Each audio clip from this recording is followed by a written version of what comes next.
Hello friends, அனைவருக்கும் இரவு வணக்கம். கார்த்திகை தீப திருநாள் உங்களுக்கு எப்படி போச்சு? சந்தோஷமாக போச்சா? ஹாப்பியாக போச்சா? சந்தோஷம்.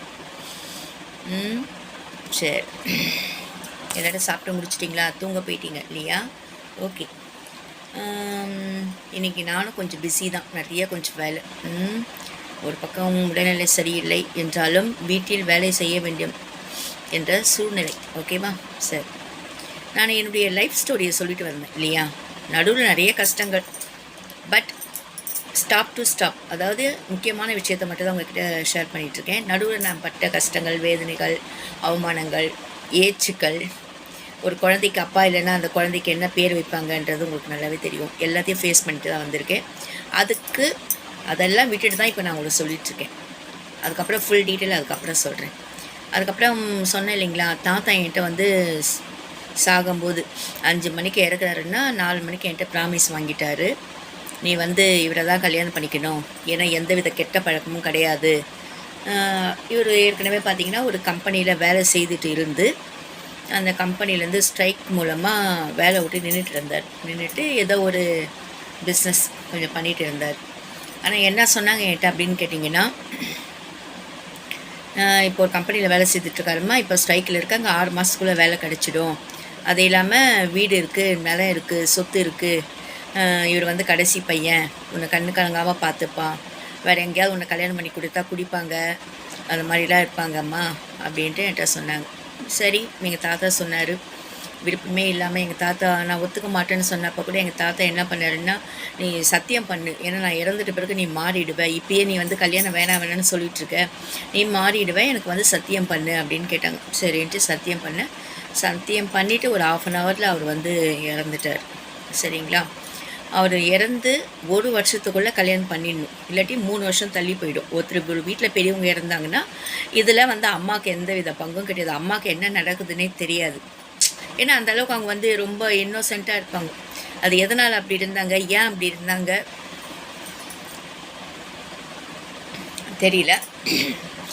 அவங்க லைஃப் வந்து சின்ன வயசுலேயே அவங்க ஹஸ்பண்ட், அதாவது என்னுடைய அப்பா இருந்ததுனால அவங்க ரொம்ப அப்செட் ஆகிட்டாங்க. அதுதான் மெயின், அப்செட் ஆகிட்டாங்க. அப்செட் ஆனதுனால அவங்க வீட்டு சரி அவங்களாவது என்ன பண்ணியிருக்கணும்னா, சரி எங்கள் அம்மாவுக்கு வந்து நாத்தனார் இருப்பாங்க இல்லைங்களா, 2 நாத்தனார், ஒரு மச்சினை, அதாவது எனக்கு சித்தப்பா 2 அத்தைங்க. அப்போ எங்கள் அப்பாவுடைய அம்மாவும் இருந்தாங்க. அவங்காவது என்ன பண்ணியிருக்கணும்னா, சரி ஒரே ஒரு குழந்தை இருக்குது, நான் தான் முதல் வாரிசு, அந்த குடும்பத்துக்கு முதல் வாரிசு நான் தான். ஒரு குழந்தை இருக்கே, சரி அவங்கள நம்ம பார்த்துப்போம், நம்மளை செய்வோம், அவங்களுக்கு ஏதாவது சொத்து கித்து நம்ம கொடுப்போம் அப்படின்ட்டு அவங்க செய்திருக்கணும். அவங்களும் விட்டுட்டாங்க. எங்கள் அம்மா அந்த கோபத்தில் எனக்கு கை குழந்தையோடு தூக்கிட்டு அவங்க அம்மா வீட்டுக்கு வந்துட்டாங்க. இது அதனால் அப்போத்துலேருந்து என்னை வந்து வளர்த்ததெல்லாம் பார்த்திங்கன்னா எங்கள் தாத்தா, பாட்டி, மாமாங்க ரொம்ப அன்பாக தான் இருப்பாங்க. அன்புக்கு எதுவும் பஞ்சம் கிடையாது. சரிங்களா? பட் அது வேறு ஒரு ரீசன், படிப்புக்கோ மற்ற இதுக்கோ அவங்க பண்ண மாட்டாங்க. பட் அன்பாக இருப்பாங்க. அன்புக்கு அப்பா இல்லாத குறை இல்லாமல் எங்கள் தாத்தா எனக்கு ரொம்ப தாத்தா ரொம்ப அஃபெக்ஷனாக என்னை பார்த்துக்கிட்டாரு. அந்த அப்பா என்ற ஃபீலிங்ஸே எனக்கு வரல. அப்பா இல்லையே அந்த ஏக்கம் வரல. பட் மற்றவங்க வந்து என்னை காயப்படுத்துவாங்க. மற்றவங்கன்னா இப்போ மாமாவுடைய ஒய்ஃப்லாம் இருக்காங்க இல்லைங்களா, 3 மாமாங்க இருக்காங்க. 3 மாமாவுடைய ஒய்ஃபெல்லாம் வந்து வீட்டுக்கு மருமகளாக வரும்போது அம்மா அந்த வீட்டில் இருந்தால் என்ன ஆகும்? ஹஸ்பண்ட் இறந்துட்டு அம்மா வந்து ஒரு கை குழந்தையோட அவங்க தாய் தகப்பன் வீட்டில் இருக்கும்போது அவங்க அட்ஜஸ்ட் பண்ணிப்பாங்க. ஆனால் மாமாங்களும் அட்ஜஸ்ட் பண்ணிப்பாங்க. ஆனால் மாமாவுடைய ஒய்ஃப் அட்ஜஸ்ட் பண்ணிக்கணும்னு தலையெழுத்து இல்லை இல்லையா? அப்போ அம்மாவை வந்து அவங்க ரொம்ப கஷ்டப்படுத்தினாங்க. அதனால் அம்மா கொஞ்சம் வாழ்க்கையிலே ரொம்ப வெக்ஸ் ஆகிட்டு அவங்க வந்து என்ன பண்ணாங்க, அவங்க போக்கலைன்னா அவங்க வந்து நர்ஸாக இருந்தாங்க. அவங்க அந்த மாதிரி நர்ஸாக இருந்துக்கிட்டு அவங்க பார்த்துட்டாங்க. பட் என் மேலே வந்து அஃபெக்ஷன் இருக்கும், ஆனால் வெளிக்காட்டிக்க மாட்டாங்க. என்னுடைய கல்யாணத்துக்கு கூட அவங்க எந்த வித ஸ்டெப்பும் எடுக்கலை, அதுதான் உண்மை. சரின்ட்டு 1 வருஷத்துக்குள்ளே எனக்கு மேரேஜ் பண்ணணுன்ட்டு 1 வருஷத்துக்குள்ளே பண்ணி முடிச்சிட்டாங்க. முடித்த உடனே என்ன ஆயிடுச்சுன்னு கேட்டிங்கன்னா, இவர் சொந்தம் தான். முடித்த உடனே என்ன ஆயிடுச்சுன்னா, உடனே வந்து எனக்கு தனி கொடுத்துன்னு வச்சுட்டாங்க. நான் மாமியார் வீட்டுக்கெலாம் போகல. அது வந்து ஒரு வில்லேஜு, அதனால் வந்து அவங்களுக்கு தெரியும் இந்த பொண்ணு கொஞ்சம் படிச்சிருக்கு, அந்த இடத்துலலாம் போயிட்டு இருக்காது அப்படின்ற மாதிரி தெரியும். அதனால் என்ன பண்ணிட்டாங்க, எங்கள் அம்மா வீட்டு ஆப்போசிட்லேயே ஒரு தனி வீடு பார்த்துட்டு அப்போவே எனக்கு தனி கொடுத்துன்னு வச்சுட்டாங்க. அப்போவே உங்கள் வாழ்க்கையை நீ பார்த்துக்கொண்டு விட்டுட்டாங்க. சரிங்களா? அப்போது ஒரு 6 மந்த்து அப்போ வந்து என்ன பண்ணால், மேரேஜுக்கு முன்னாடி ஸ்கூலில் வேலை செய்தேன். அதுக்கப்புறம் காலேஜ் படித்தேன். அதுக்கப்புறம் என்ன பண்ணேன்னு கேட்டிங்கன்னா, ஒரு கம்பெனியில் ஒர்க் பண்ணேன் ஒரு 6 மந்த்து. அதுக்கப்புறம் மேரேஜ் பண்ணேங்க. மேரேஜ் பண்ண பிறகு ஷேர் மார்க்கெட்டில் ஒர்க் பண்ணேன். சரிங்களா, ஷேர் மார்க்கெட்டில் ஒரு 6 மந்த் ஒர்க் பண்ண பிறகு அதுக்கப்புறம் வந்து 6 மாதத்துக்கு அப்புறம் ஸ்கூல் ஜாயின் பண்ணிட்டேன். மறுபடியும் ப்ரைவேட் ஸ்கூலில் ஏற்கனவே ஒர்க் பண்ணி ஸ்கூல்லேயே வந்து நான் ஜாயின் பண்ணிவிட்டு கொஞ்சம் வருஷத்துக்கு அப்புறம் என் பையன் பிறந்தவுடனே அந்த 6 மந்த் நம்ம ரெஸ்ட் எடுக்கணும் இல்லையா, அந்த ரெஸ்ட் டைம்லேயும் நம்ம வீட்டில் சும்மா இருக்கக்கூடாதுன்னு நினச்சி தான் எனக்கு டைம் வேஸ்ட் பண்ண எனக்கு பிடிக்காது.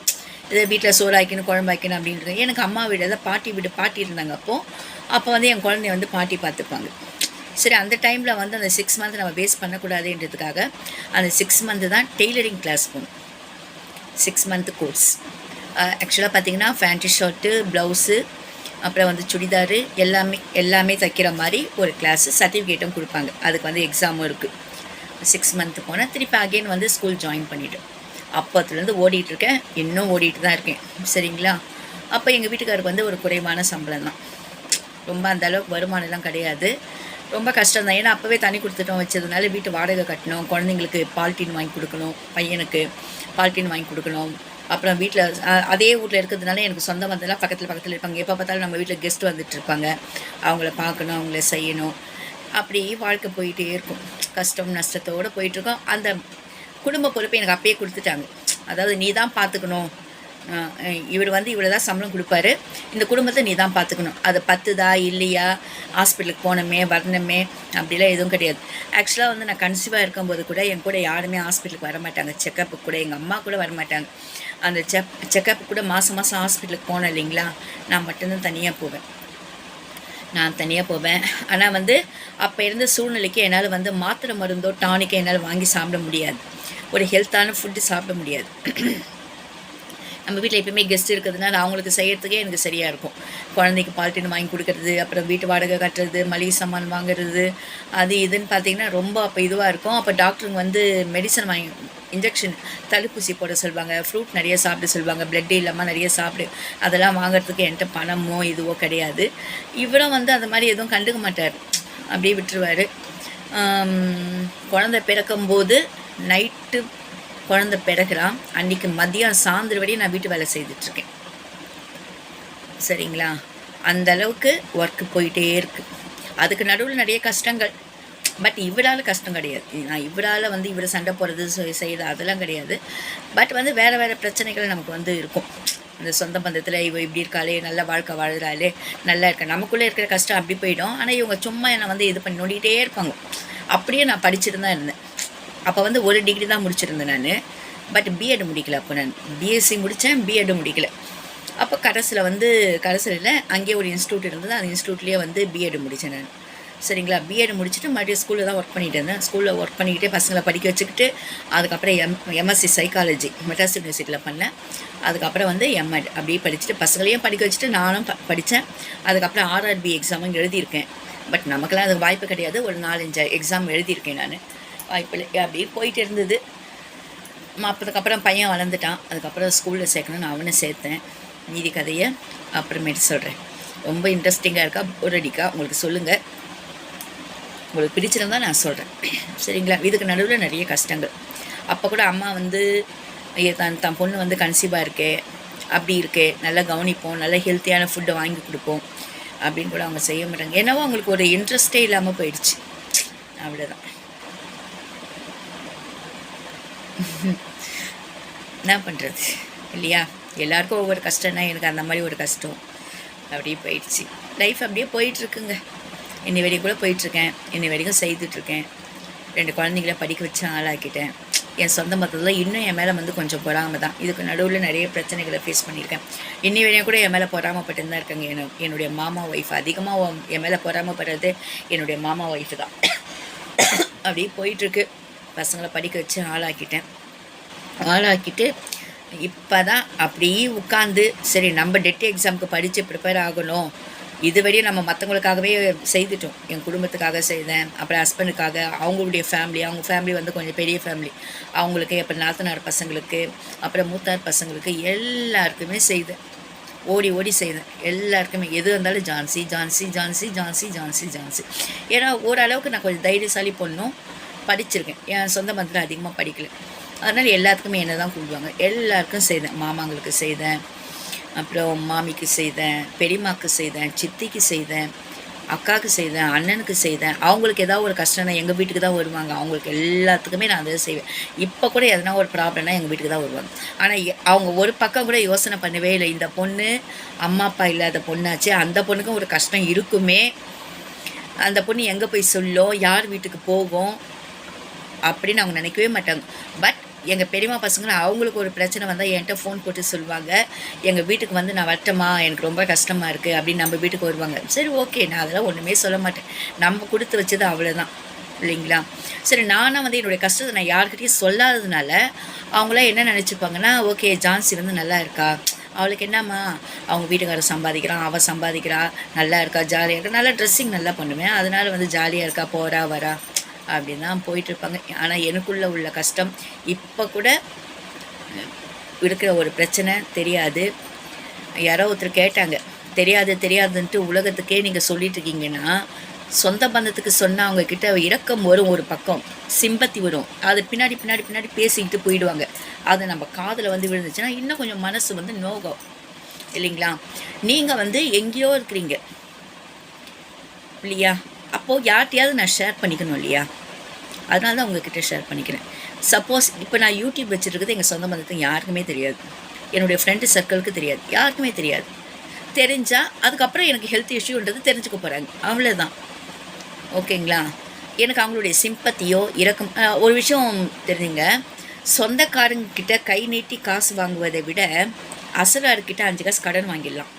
சொந்தக்காரங்கிட்ட மட்டும் 5 காசு கடன் வாங்கக்கூடாது. அதே மாதிரி தான் இந்த ஒரு விஷயம், நமக்குள்ள கஷ்டத்தை சொந்தக்காரங்கிட்ட சொல்லவே கூடாது, ஃப்ரெண்ட்ஸுக்கிட்ட சொல்லவே கூடாது. இது நம்ம முன்னாடி ஒன்று பேசுவாங்க, பின்னாடி ஒன்று பேசுவாங்க. இப்போ நீங்கள் வந்து எங்கெங்கேயோ இருக்கீங்க, ஏதோ ஊரில் இருக்கீங்க, உங்களுக்கு நிறைய விஷயங்கள் உங்களுக்கும் இருக்கும், உங்களுக்கு நிறைய கஷ்டங்கள் இருக்கும், இல்லைன்னு சொல்லவே இல்லை. பட் கேட்கும்போது ஒரு அனுதாபம், அதோடு முடிச்சிடுவீங்க, அவ்வளோதான், முடிச்சுட்டு போயிடுவீங்க. அதை பற்றி இப்போ நான் சொன்னதெல்லாம் ஞாபகம் வச்சுக்கிட்டு நீங்கள் இது பண்ண மாட்டீங்க. ஆனால் நம்ம சொந்தக்காரங்க அப்படி கிடையாது. நம்ம சொல்கிற ஒரு விஷயத்தை எடுத்துகிட்டு என்னடா கிடைக்கும்ன்ட்டு காதை அப்படியே நம்ம வீட்டு மாதிரியே வச்சுட்டு இருப்பாங்க. ஒரு வார்த்தை நான் சொல்லிட்டேன், ஓ அப்படியா அப்படியா, உடம்பு சரியில்லையா, அப்படியா, அப்போ செத்துருவா போல இருக்கே, இப்படி தான் பேசுவாங்க. நிறைய உலகத்தை பார்த்துருக்கேன். அதனால தான் சொந்த பந்தத்துக்கு நான் சொல்லலை. ஒருத்தர் கேட்டாங்க எனக்கு கமெண்ட்ஸில், தெரியக்கூடாதுன்ட்டு உலகத்துக்கே சொல்லிட்டு இருக்கீங்களா. உலகத்தில் இருக்குங்க, எங்கேயோ இருக்காங்க, அவங்க வந்து நம்ம பார்த்து நம்மளை பொறாமப்பட மாட்டாங்க. இப்போ நீங்கள் நான் என் பேச்சை கேட்குறீங்க, என்னை பார்த்து நீங்கள் பொறாமப்படுவீங்களா? பட் நம்ம ஃப்ரெண்ட்ஸு பொறாமப்படுவாங்க, நம்ம எதிரி ஓ அவள் செத்துற போகிறாளா அப்படின்னு பொறாமப்படுவாங்க. நம்ம சொந்தக்காரு நம்மளுக்கு ஏதாவது ஆகுமான்னு கண்குத்தி பாம்பு மாதிரி பார்த்துக்கிட்டே இருப்பாங்க. அதுக்காக தான் சொல்கிறதில்ல. இந்த லாஜிக் கூட தெரியாது அவங்களுக்கு. சரி ஓகே, எல்லாருமே ஒவ்வொருத்தரும் ஒவ்வொரு மாதிரி. ஸோ என் லைஃப்பில் கால்வாசி நான் சொல்லியிருக்கேன். பட் நடுவில் நிறைய பள்ளம் மேடு முள் எல்லாத்தையும் மிதிச்சுட்டு பாடுபட்டு போராட்டத்தோடு தான் வந்து சேர்ந்துருக்கேன். சரிங்களா, இதுவரையும் முடிச்சிருக்கேன். மீதி கதை இன்னும் போக சொல்கிறேன். ஓகே, பாய்.